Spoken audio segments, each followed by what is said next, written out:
Okay, hello everyone. Hi, I am back. So today I am going to talk about intimacy regarding female sex hygiene and everything with Jaya Jaswal, and she is a very comprehensive and a top-notch sexuality educator from Kolkata. She has been dealing with all this issue for more than 5+ years. So I'll take a few questions, and yes, so I'll ask ma'am to join with us. So, yes, and here is ma'am. Hi, ma'am. Good Hello, evening. good evening. Okay. So, thank you, ma'am, for joining with us. My So, today pleasure. we are going to explore one of your main important, like your strength, that is female intimacy. So, as this is the sexual health awareness month which is going on, I thought of talking about sex, intimacy, vagina, blah blah blah with you. So, you are the most top notch I know sexual educator. So, ma'am, I have few questions for you, and these are the questions which are being given by my friends or my colleagues. So, the very first question I want, it is also one of my question, that what is the exact difference between a sex therapist, a sex educator, and a sexologist? Okay. So, sex therapist is someone who works on the mental and emotional aspect of a person. Like, suppose if you feel something, why you feel so. So, you go back into the depth to find out from your childhood trauma or your teenage trauma or what incident in your life happened because of which you are the way you are. Okay. Okay. So, this is not physical. And it is a talk therapy, like sex therapists are talk therapy, psychotherapy people who talk in depth about your traumas, your experiences which you have had in your past. Okay, now sexologists are people who deal basically on the physical and emotional as well. So it's more like people having libido mismatch and having erectile issues or premature ejaculation. It is more of the physical, it is body is concerned which need to be addressed. So sexologists address these issues. Okay. Okay, Okay. so they can give medicines as well. Okay. So And basically, they are the medical practitioners also. yes, they Okay. can give you medicines also to rectify whatever physical issues you have. And then sex educators are people who guide and teach you about different aspects on different very different topics, like it could be sex, it could be contraception, it could be STIs, it could be consent, it could be boundary, pregnancy, post pregnancy, it could be many menopause, perimenopause. There are a whole lot of subjects which comes under a sex educator who basically tells you how to maintain hygiene, the basic things where you don't feel like where whom to reach out to and who's going to give you the right information, right? Because doctors and all, they will prescribe medicines and everything, they are not there available because already because of the cases they are dealing with, there's so much footfall in their clinics. So this is the gap which sex educators bridge between common people who want to know several myths and facts around several things, with not only sexual health, other than sexual health, rest of the things. It's more like a life skill. Okay. Okay. Okay. So, So ma'am, they there are. take workshops, they take seminars, lectures, Hmm. and this is how they take one-on-one as well. If someone has some personal questions, so Okay. So, ma'am, there are very overlapping terms like intimacy, sex, and intercourse. So, are all these same, or there is some difference between each? like suppose sex, the word sex, the first thing is what you were assigned at birth. Suppose if you were born with a penis, so you are called a boy. And someone, if they are born with a vulva, they are called girl. So this is also sex, what you were assigned at birth. The another meaning of sex is you making someone feel special, like it in the context of the partner. And sex, I explain people more sex, like to sex, like it's more alike food. Suppose I like eating with my hands, Some people might like taking a spoon and having. Some might like using a chopstick. Some might use it as a fork. So definition of sex in the mainstream has been the intercourse thing, but it is not always intercourse. So sex can be just rubbing or touching each other, and everyone's definition of sex is totally different. Someone can have anal sex, that is also part of sex. Someone can have oral sex, that is also sex. Someone can have penetrative sex, and that is also sex. And someone can just be naked cuddling each other, and that is also sex. For some people, kissing is also just a sex, like kissing and cuddling. So what is your definition of sex depends on the individual who are engaged, like as partners. And Oh, definitely intercourse specifically means penis in vagina sex. When there is a penetration in the vaginal canal, that is intercourse. That is the actual mainstream term for sex which people normally understand. okay, okay, okay, ma'am. So there is a confusion also. This happens with me that we address the vagina as vulva, hymen, or clitoris. So what exactly is that? Like I remember my mother said you need to clean your vagina. I was You, like, okay. It was in class 4 she addressed me that you need to clean your vagina properly. So what exactly? Because till now I also have a very big confusion that exactly where is the vagina or which is the hymen. So if you can could clear the confusion. yeah, so uh, what we call vulva is not very like commonly used, but now people are coming up with this term. Like vulva is what you see on the front, and it includes uh, the mon pubis, what you see on the top where you have pubic hair, and the lips, the inner lips, the outer lips, which we call as labia majora, labia minora, the clitoris, the urethra, and the vaginal opening is also there present in the vulva. But vagina specifically is a long tubular canal which is inside the body where penetrative sex happens, where a girl bleeds from, where a childbirth, normal child delivery happens from. It happens from the vagina. So vulva is a collective term for all, and vagina is specifically the tube where penetration happens, where the childbirth happens, where a woman bleeds from during her periods.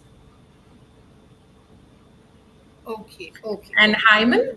hymen is a thin tissue which is there, and it is not something very hard which can, like most of the time what happens is the hymen gets broken.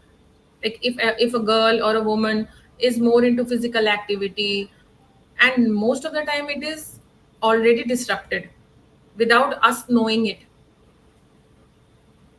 So that is just a social construct of saying that virginity is when the hymen is. This is something most people think. Okay, okay.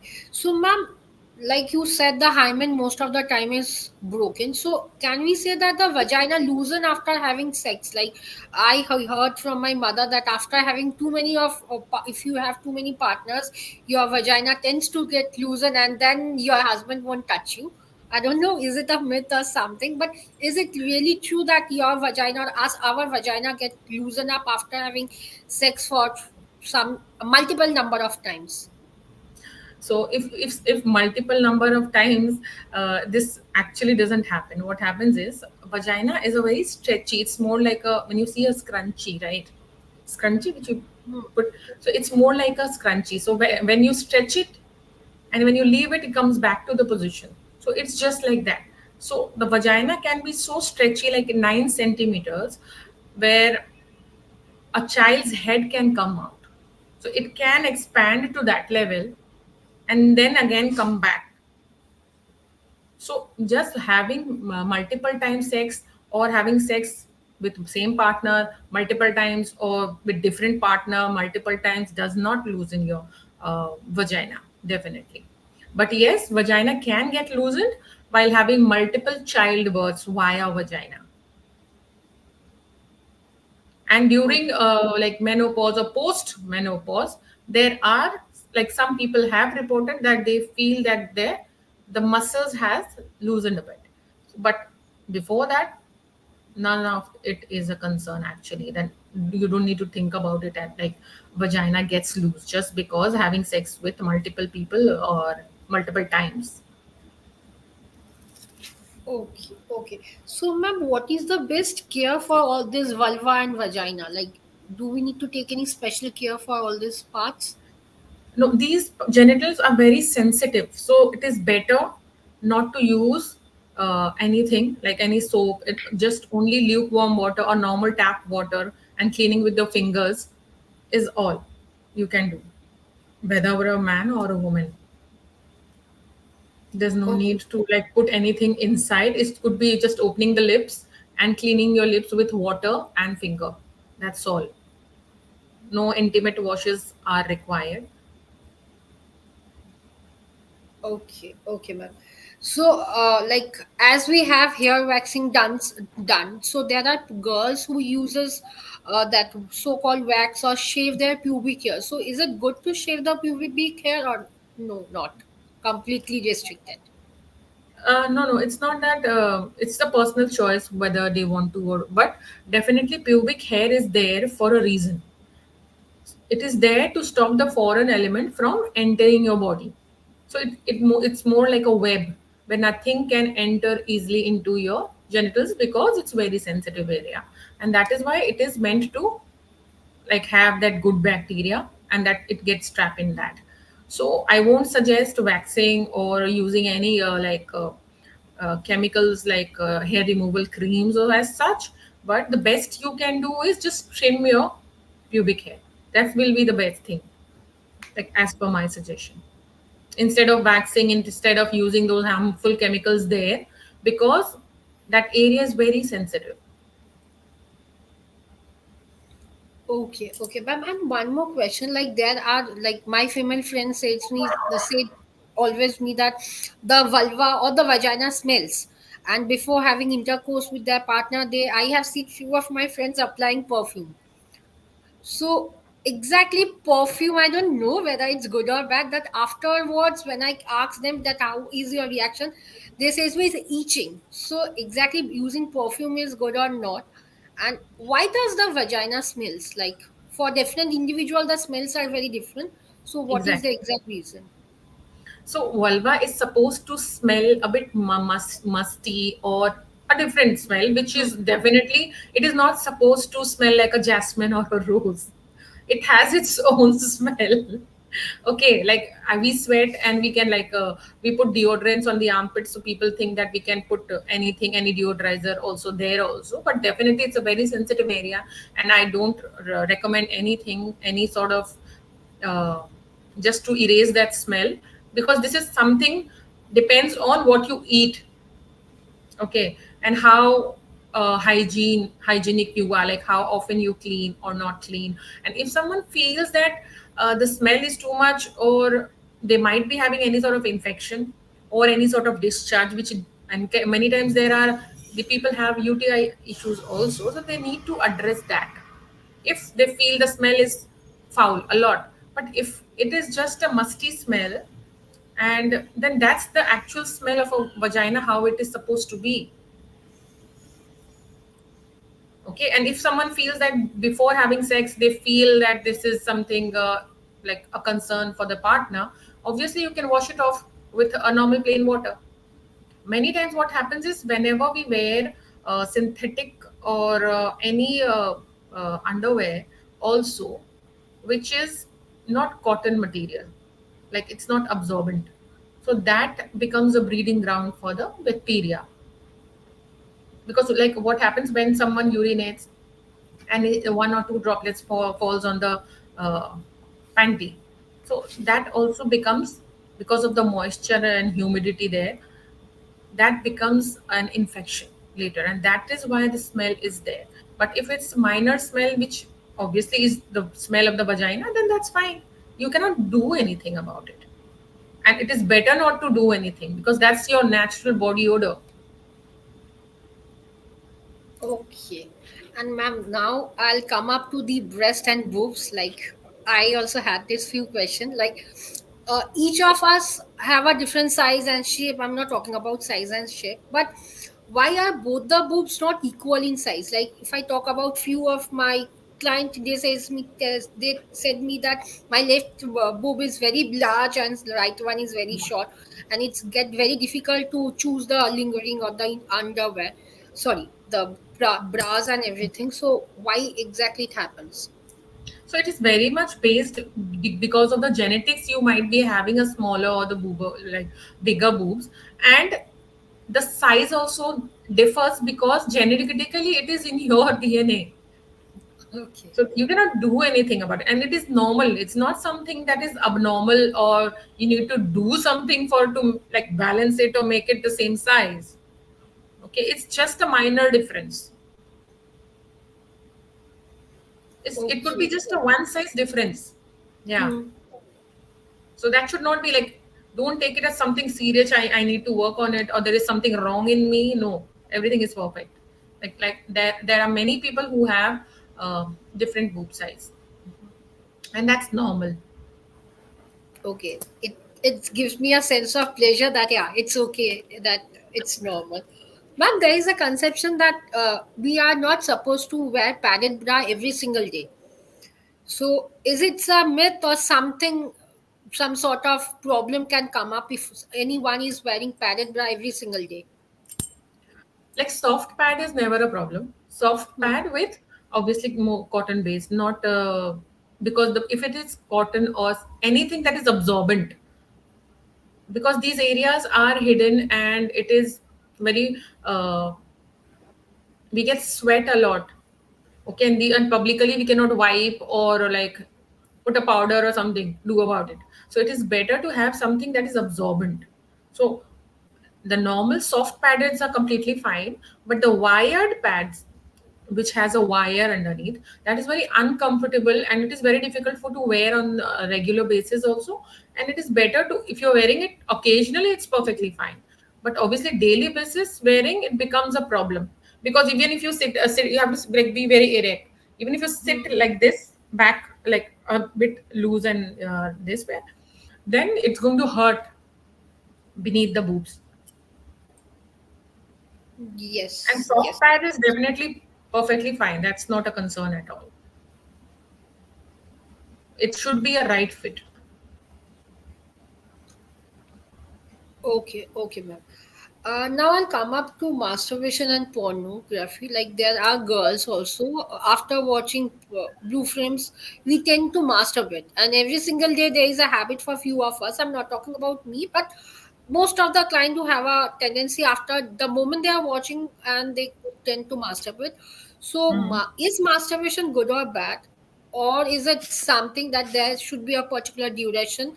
Because if I talk about my own, not own sister, my one of my cousin sister, she have a issue that the moment she is watching, she would be going into the washroom and for half an hour she is over there. And every single day, it's not like that only Monday or Tuesday, but every single day for 2 to 3 times. If she is in office also, half an hour she is being sticked over there. So is it good to have masturbation every day, or is there any particular duration also for that? No, masturbation in itself is not a problem at all. But definitely, why you are doing it, that is something which needs to be addressed. Like what happens is, suppose if someone masturbates, someone has a very high libido, and if someone is masturbating every day also, once, I would suggest once is okay. But if you have a very high libido, that's also like not everyone has that kind of libido. But if someone has it once is okay. But I won't say, if someone is like constantly compulsively masturbating like 2 3 times a day, definitely there is something concerning to that person why they are doing it. And porn is something which is uh, so stimulating that our minds are not wired for that. Okay, so masturbation in itself is not a concern, but watching porn, and definitely it is so stimulating that it is difficult to not get aroused. And just seeing and masturbating, definitely there is something that needs to be addressed. And then watching porn and it is better to masturbate by like through sensation using different material. It could be like you can use a feather or anything, like not watching porn. You can see porn just to get an idea of how things, because there's no sex education. All they get education is through porn. So whatever way they see what is depicted, they try to be there, be that person. So it is always better to feel the sensation in a different way through different textures. It could be a feather, it could be an ice, anything. And it has to be very experimental, because what happens when you're so stimulated by watching porn, then even having sex with a partner will not stimulate you that much as a artificially thing stimulates you. But because in real life sex, that stimulation is not at that level what you see in porn. That is why many times people come and say that I don't get aroused by like seeing my wife, but I get aroused watching porn, because it is highly sensitizing your brain, and our brain is not uh, wired to take such intense form of stimulation. So later on it becomes a trouble. Initially they might not see it as a problem, but later definitely it is going to become a problem, because there is a sexual buildup in the body, and that is completely fine to release. It could be 2 3 like 2 3 in 2 3 days you can, like, someone can masturbate. And there's no perfect duration that one should masturbate or not masturbate. It depends solely on the body, like how someone's body is, like how much sexual buildup, sexual tension buildup is there in the body. Like some people cannot, like some people are, they masturbate once a month and they are fine. Some masturbate every day and they are fine, and some might masturbate once a week, that's also fine. And it varies from person to person. You cannot just restrict everything to like this is the way it should be. No, it is individualistic, it's very subjective. Okay, I don't have this idea. Ma'am, one more question. Like, having sex during period, the vaginal sex, is it okay or not? Like, if it is okay, then what should be the precaution the girl or the female should take up? uh, Many people enjoy period sex. It depends a lot on the person whether they want it, or like whatever choice they have. They feel it is messy but enjoyable, they do it. And many feel no, it's not, it's a bit yucky and they don't want to do it. That's also fine. It's perfectly their individual choice. But what needs to be understood while having this like period during penetrative sex during periods is that the cervix comes down. When the periods is there, the cervix comes down. Okay, and that time the deeper penetration needs to be avoided. Thrusting deeper needs to be avoided, because it will hit the cervix. Okay, and we prefer that it is better to like have a period sex post like third day or fourth day, like as the periods it's half gone, like the flow is lowered a bit. Okay, because at that time there is no lubrication needed. And for many women it is very easing, because it releases a hormone oxytocin that actually soothes them and gives like pleasure, as well as it eases their pain, like period pain. So many times women masturbate also during periods. And having like using condoms is very important, because possibility of getting infections are quite high. Like using wipes, putting a towel before you start the intercourse, and all these things are something which you need to be prepared for, because definitely it can stain your bed sheets and all. So just mentally be prepared that this is also a part of having a period sex. Okay, okay, ma'am. And the last question, like the ideal underwear, like we most of the girls we don't know what underwear should we wear, starting from bikini or not even bikini. If I talk about in the layman term, the bras and the panties. So, what are the ideal underwear for the females? So I would just go. There are many brands, and I would just suggest go for a cotton panties or cotton undergarments, both bra and panty, because it is sweat absorbent. Okay, so whole day we are there. That's not there. Like our genitals don't get ventilated. Obviously, every time it's covered, and every time only when we change at night it gets we get a bit relaxed with our opening a bra or a panty, right? So it is always preferable to have cotton panties and like, the absorbent material, so that there is no bacteria buildup there because of the sweat or debris whatever they have. Because there is a possibility of itching, getting itches. So it is always preferable to go with cotton blend fabrics, not the nylon synthetic ones. Okay, ma'am. Okay. And what would be your tips? The last for this recording, what would be your tips for all the females? Like, as a sexual educator and a counselors also, what would be your tips? Like for a female, it could be, it is always what happens is women don't do it just because they want it. Like many times they do it under pressure or just to please someone, or right, because they're trained that way, that they're conditioned that way. So I would always prefer that do only when you want it, not just to fit into the group, not just because everybody is doing around, not just because this is something a must do for a like teenager or a grown up or something. So do when you internally feel like doing. This is something which I see a lot in like younger people, just to fit into the group. Like all my friends have done, I am the only left out person. So don't think that way. You have a long way to go, and you are going to explore things, but it has to be, you have to be comfortable with yourself. You don't have to force anyone on you. So having that clarity that do I want it or do I don't want it. Like someone can be okay with kissing and cuddling and touching here and there, but they might not be ready for intercourse. Okay, so learning to say no is also very important. Like when you say, many times what happens, even if we say no, that no is not accepted by our partners.